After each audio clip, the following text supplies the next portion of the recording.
Hello! Welcome back to another vlog. Yan. May nagtanong sa akin mga beshi, kailangan ko na bang matutong mag-drive bago ako pumunta ng US? The answer is cherries. Depende. Depende siguro kung saang state ka mapupunta, in which kailangan mo nang matuto ng bonggang-bongga. Kung kagaya ko na mapupunta ka sa isang probinsya na lugar na parang madali lang matuto kasi nga hindi nakaka-pressure. Kagaya nito, wala masyadong sasakyan, lalo na kapag non-peak hours, ay sa tingin ko okay na wala kang experience bago ka pumunta dito. Pero kapag mapupunta ka sa isang bonggang lugar like mga California, ganyan, tapos kailangan mo siguro ng car doon sa area na yon, tapos parating traffic, napaka-agresibo yung mga tao, dapat siguro maski konti meron ka ng konting kaalaman sa pagdadrive. Pero kahit dito pa, pwede ka namang kahit pumunta ka dito siguro ng walang alam, matututo at matututo ka along the way. Syempre, tiisin mo na lang yung once in a while, mapipituhan ka talaga. Mapipituhan. Yung yung mga nasa likod mo. Syempre, hindi ka pa perfect sa turning. Medyo tatanga-tanga ka pa sa daan. So, talagang medyo hassle or struggle, kumbaga, yung iyong first 6 months sa pagdadrive. 6 months to a year. Medyo hindi pa siya bongga. Kasi palating nagbo-blow ng horn for sure yung mga nasa likod. Kasi nga, syungaers ka pa.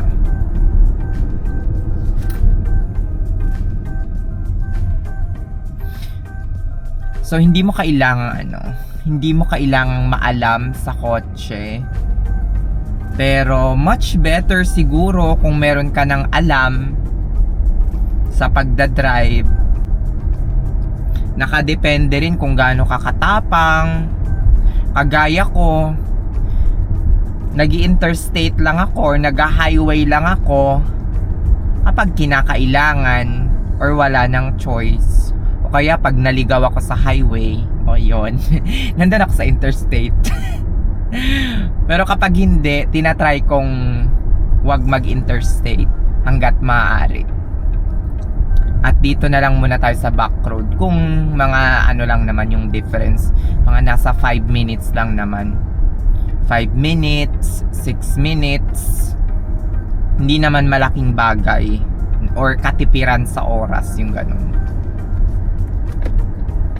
Kasi mas safe dito. Doon kasi sa interstate, maski may alam ka na, for me natatakot pa rin ako kasi syempre, nasa ED ako, nakikita ko yung mga banggaan dito, nakikita ko yung mga trauma na dumarating sa amin, and most of them ay biktima lang or nabangga lang, diba? Hindi sila mismo yung may mali or at fault. Pero wala, they end up being a Cat 1 trauma, Cat 2 trauma, diba? Kailan ka mag-iingat pag bali na yung buto mo? Charis, joke lang yun.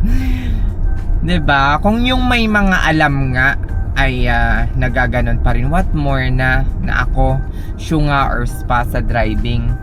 O diba? Di mas lalo akong napahamak. So ingat-ingat lang. Tsaka hindi ko naman kailangang maging mahusay sa highway. Kasi wala naman din akong balak na magtagal dito. So backroad na muna. Pagdating naman sa Pilipinas, Nasa probinsya naman kami, so wala din masyadong highway. So, mas maigi nang ma-master ko yung city driving kumbaga. City driving kasi ang tawag sa Pinas, parang city lang, nasa 35 to 40 kilometers per miles kasi dito miles per hour.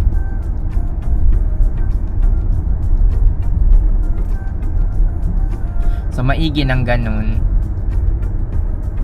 So, wala din namang highway sa aming lugar. At baka nga hindi rin ako mag-drive Charis. Baka hindi ko kayanin pag nasa sa Pilipinas. Siguro sa probinsya pwede pa. Pero pag sa mga city, syudad, di siguro. Pag may choice naman tayo. Dito, kung hindi lang siguro mga beshi ay masyadong delikado yung pagbabas or yung public transport dito sa aming lugar, baka nag-public transport na lang din ako instead na kumuha ng kotse.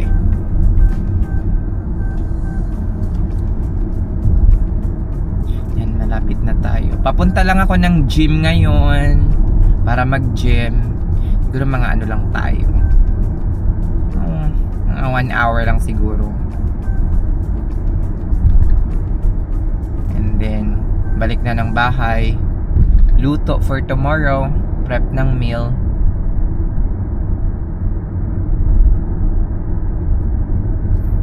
And then after that, tulog na. Prepare for bukas kasi Monday na naman.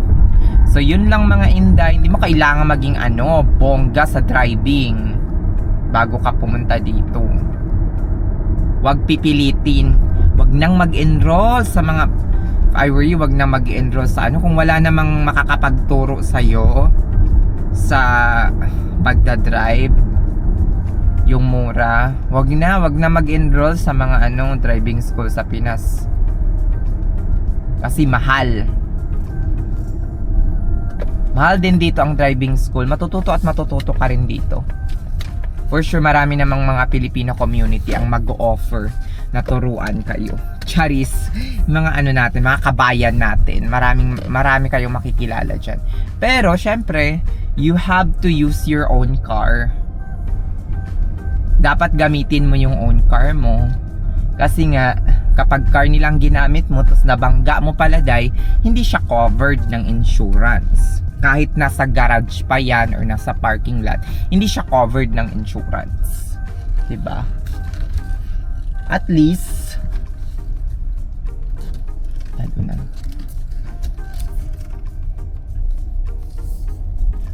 kapag dun sana ako magpa-park. Pero sabi ko dito na lang para malapit. Pero, pag car mo yung kinuha mo, drive mo, mas maganda. Kasi, at least, kapag nabangga mo, covered siya ng insurance. Diba?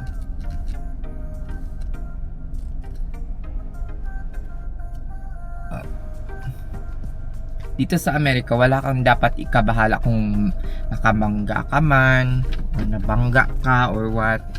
Lahat halos ng mga kagamitan dito ay insured. So, hindi kailangang ipag-alala yung mga ganong bagay.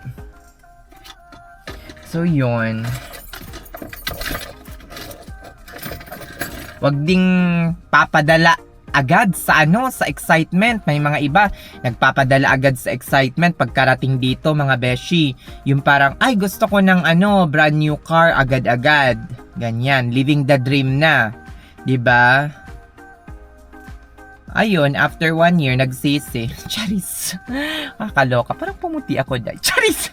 Bisyosa. Ang bisyosa ka, girl. So, ayun lang mga inday. Dito ko natatapusin itong vlog na to kasi masyado na siyang humahaba. Thank you so much for watching.